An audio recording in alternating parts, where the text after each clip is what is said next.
Antes de mais, boa tarde a todos e agradecer a presença do Miguel Torres, do Rui Batista e do Rui Chaves e agradecer em particular os esclarecimentos, que também são esclarecimentos, que foram aqui prestados pelo Sr. Presidente da Federação Minha Terra.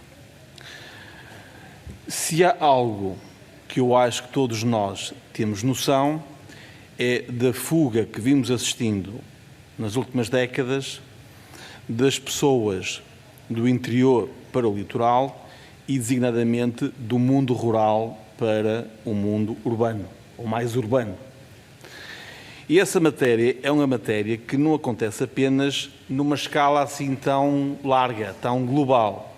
Também acontece a nível dos concelhos, em que, mesmo dos concelhos mais do litoral, em que há uma certa fuga e diminuição de população das freguesias mais rurais para as freguesias mais urbanas. Tem sempre a ver com aquela questão, não é propriamente da qualidade de vida, mas mais com a necessidade de encontrar um conjunto de serviços e particularmente de um muito importante, que é um emprego, em que as pessoas vão à procura do local onde, de facto, podem instalar a sua vida e a sua família e viver de forma mais ou menos tranquila, tendo acesso mais perto a bens e serviços.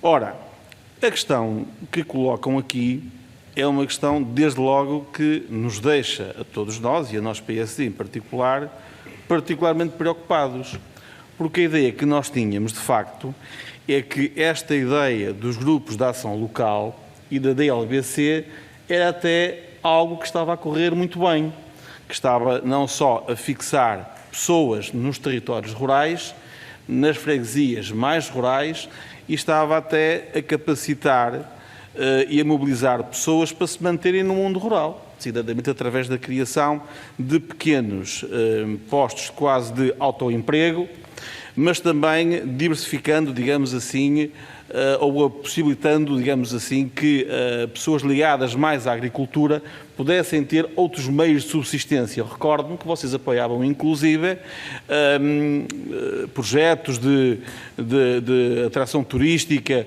colocando alguns fundos à disposição de pequenos agricultores para que pudessem ter ali um turismo rural, para que pudessem ter ali um restaurante mais ligado à região, aos produtos endógenos e, portanto, estamos aqui a falar de algo que me parecia e que nos foi parecendo a nós, PSD, de algo muito positivo. Ora, quando os senhores chegam aqui e a primeira mensagem que nos deixam é que irão ser objeto, digamos assim, no essencial, de uma diminuição de financiamento de 338 milhões para 150 milhões, a primeira pergunta que eu faço é clara, é qual a razão que está na base desta decisão, porque uma pessoa qualquer menos esclarecida, o que vai achar é que aquilo que nós julgávamos que era um sucesso está a ser um insucesso, ou seja, o dinheiro está a ser mal aplicado e, de facto, não está a atingir, digamos assim, o objetivo que era expectável. E gostava que se pronunciassem sobre isto. E se tivessem números sobre o impacto que teve na economia local estas verbas que foram alocadas no âmbito destes projetos, era muito importante até para percebermos, por exemplo, em termos de financiamentos e de criação de postos de trabalho, como é que as coisas ocorreram. Era bastante importante nós percebermos isso. Depois, dizer também o seguinte. A questão do PEPAC e a questão agora de termos apenas, digamos assim, o monofundo. Isto foi algo que foi negociado entre o Governo e os representantes dos GAL, neste caso, da Federação Minha Terra. Vocês representam 58 ou 60, penso eu, grupos de ação local, ou foi, digamos assim, uma decisão unilateral por parte do Governo?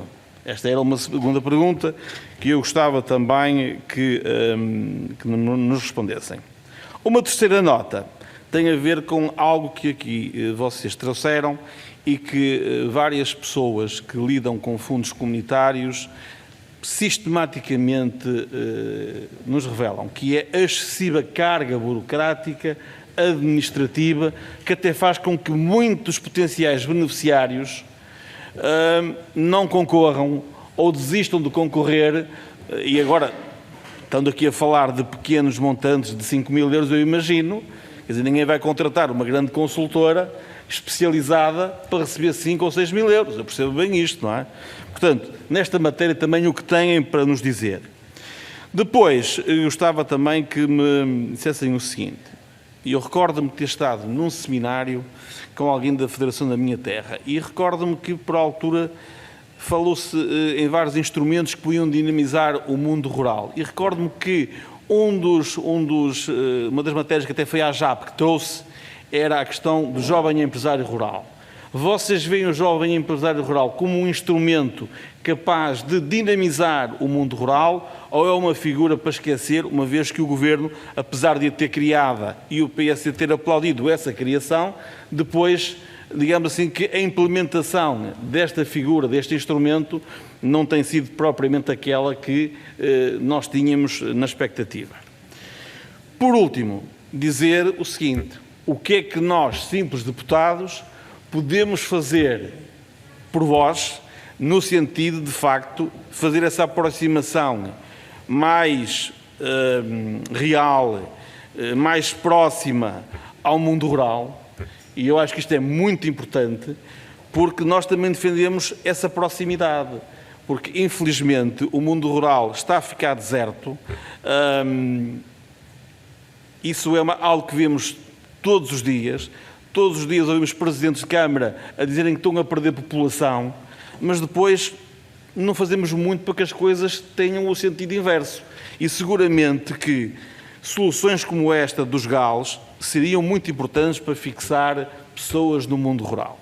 E nesta matéria também gostava de fazer uma última pergunta. Já ouvi em várias situações dizerem que há municípios que têm freguesias que estão classificadas como rurais e, portanto, podem ser integradas no GAL, e outras que também têm condições, até pela sua capacidade agrícola, para fazerem parte dessa classificação rural, mas que não estão assim classificadas e, portanto, não podem fazer parte do GAL nem beneficiar deste tipo de fundos. Se é ou não é possível alterar essas classificações para que se alargue, digamos assim, a capacidade de mais territórios do mundo efetivamente rural ser integrado como tal.